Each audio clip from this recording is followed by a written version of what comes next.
What's going on, guys? This is Jake at That Fit Friend, and today I'm reviewing the Strike Movement Interval Knit AF Trainer. So 3 pros that I have with this model is number 1, this is a really good daily wear focused training shoe. So if you're like myself and if you like wearing your training shoes to go work in or to run errands in and then to the gym, this is a really good model to look into. We have a very clean and simplistic construction. Like honestly, this is like a very unrefined shoe in my opinion. We have a little bit of reflective branding back here and then a little bit of subtle branding here on the tongue. But other than that, the shoe is relatively clean. So they can be dressed up really well. And I would call this like the business casual of training shoes. You can literally wear them with jeans out in more formal settings and nobody's gonna really bat an eye and say, hey, that's a cross training shoe. What are you doing wearing that here? So I like that about this model. The second pro that I have with this shoe is the medium density AF midsole. So this midsole does a really good job of giving you a nice level of stability when training, but then also a nice level of energy return when you are jumping and doing shorter runs. So if you are somebody who is mostly concerned with the stability of your training shoe and how it performs for plyometrics or sprint work or even shorter runs like under 3 miles, this is a really good model to look into, and I think the midsole in the shoe does a really good job at accommodating those tasks. The third pro that I have with this model is that as a whole, it does a pretty good job being a good cross-training shoe in most settings. It works for casual CrossFit workouts, it works decently well in HIIT, and for lifting, this model is stellar. So on top of being good for daily wear, I think it's also a really good cross-training shoe that kind of doesn't really have a ton of knocks against it in regard to its performance. Plus, if you like a more minimalist training shoe, I think this is a really good model to look into. The heel to toe drop in this model is 2.5 millimeters, so it does sit fairly flat to the ground.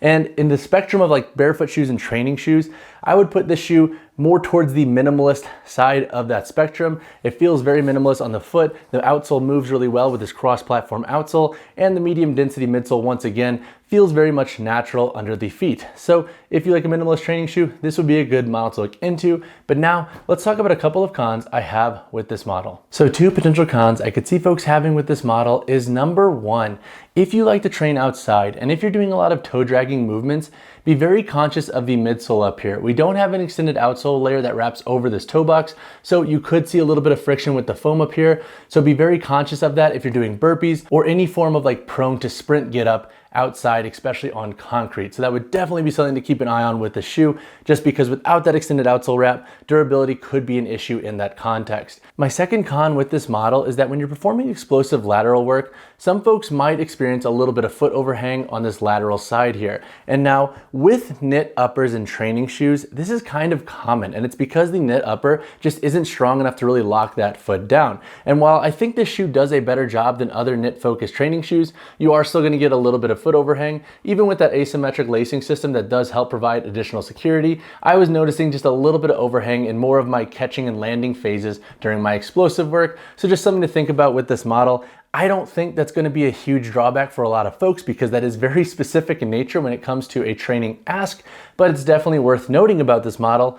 But that being said, let's go ahead and talk about the performance in the Interval Knit AF Trainer. So to break down the performance of the Interval Knit AF Trainer, I'm going to break this section into a few different parts. I'm going to talk about lifting, versatile training, shorter runs, and then daily wear. So in the context of lifting, there are 2 things that I really enjoy about this model. Number 1 is that midsole construction. I mentioned this in the pros, but with these midsole, you get a nice level of stability and there's not a ton of toe spring. So whether you are deadlifting, squatting, whatever it might be, the shoe allows you to really ground the foot, which I personally love with my training shoes. The second pro that I have with this model is that cross-platform outsole moves really well. So when blended with that midsole and that lower heel to toe drop, the shoe feels very minimalist. And honestly, like for my lower body days, this has been one of my go-tos lately because it feels great for unilateral work and also some bilateral strength work where I want to be as stable as possible, but also really feel the floor beneath my feet.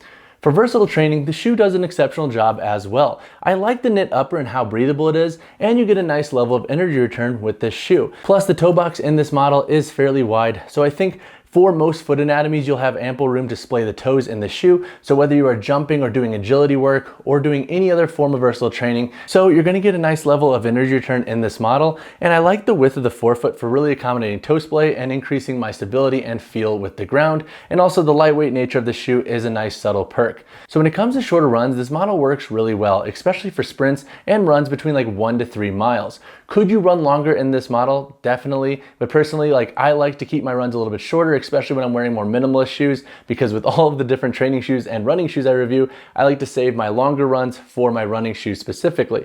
But for sprint work and shorter runs, this model works really well. And if you like a more minimalist fitting training shoe for your running, then I think you'll really like how this model feels and fits and performs for that context. On a daily wear basis, I mentioned this in the pros, but I really like this model. So it's very comfortable. You get 2 laces with the shoe, so you can kind of change out the laces based on the outfit you're going with. And with that simplistic look of the upper, you can dress this model up really well. And with the midsole and outsole construction and with the width of the forefoot, this model feels really easy to wear all day. So they are a good daily wear training shoe. So if you want this model for that context, I think you'll be happy with their performance. So now let's answer the question, who are these best for? So I have a very particular lifter and athlete in mind that I think would really enjoy this model. So if you are somebody who wants a shoe that does pretty well across the board for cross training, and you like a more minimalist style fitting shoe, and you're somebody who likes to have a shoe for daily wear that you can also train in, this is going to be a really good model for the context of your wants and needs. It performs well and it looks the part for daily wear. Now, if you are getting super specific with your training and you want a shoe fully for CrossFit, then you might want to look into like the Hayes Trainer or the Rad 1 or something that's a little bit more niche in nature. But if you want something for more general training and you like minimalist training shoes, then this model works really well. So when discussing the sizing and fit in the Interval Knit AF trainer, you're definitely going to want to go up a half size. And this is also what Strike Movement recommends on their site. When you size up a half size, they fit really true in regard to length, and the width of their forefoot is pretty good. So if you have a neutral width foot, I think the shoe is going to fit really well. And I think even if you have a slightly wider foot, you'll also have enough room in the toe box of this model. When discussing the price of the Interval Knit AF trainer, you can expect to pay $130 USD. Now, I think if you are somebody who likes a minimalist training shoe and you want a model for some general cross training and daily wear, then that price point could easily be justified. However, once again, if you're going super niche with your training, you may want to look into something that's a little bit more specific for your training asks. All right, so now let's go over the weight, heel to toe drop, and insole in the Interval Knit AF trainer. For my size 10 model here, we have a weight of 10.75 ounces. The heel to toe drop in this shoe is 2.5 millimeters, and this model does have a removable insole. All right, so now let's go over the construction of this model. Up here on the toe box, we do not have an extended outsole layer that wraps over the midsole. So if you train outdoors and if you do a lot of toe dragging movements, keep an eye on this component to avoid any durability issues. We have a medium density AF midsole that extends the entirety of this shoe. And then looking at the outsole, we have that cross-platform outsole with some multi-directional tread. I personally like this outsole because it is very maneuverable, especially when you blend it with this midsole construction. We have a lateral and medial chassis here for additional support and security. And then looking at the upper in this model, we have a tight knit upper that extends the entirety of the shoe with some ripstop layering back here around the boot to provide additional support and security in this model. Looking at the midfoot construction, we have asymmetric laces that are designed to be a little bit more anatomical in nature and provide you with a little bit more midfoot support. And we have 5 core eyelets that wrap up with the 6th back here for lace locking. And then looking at the tongue, we do have a loop here to provide additional support with that tongue. We have that sensor pocket so you can tuck your laces with this shoe if you want, and the tongue is gusseted in this model. We have some reflective Strike Movement branding back here on the heel, and then we also have some Strike Movement branding up here on the tongue. And then once again, this model does feature a removable insole, so you can take this out and swap it in for your own insert or orthotic if you want.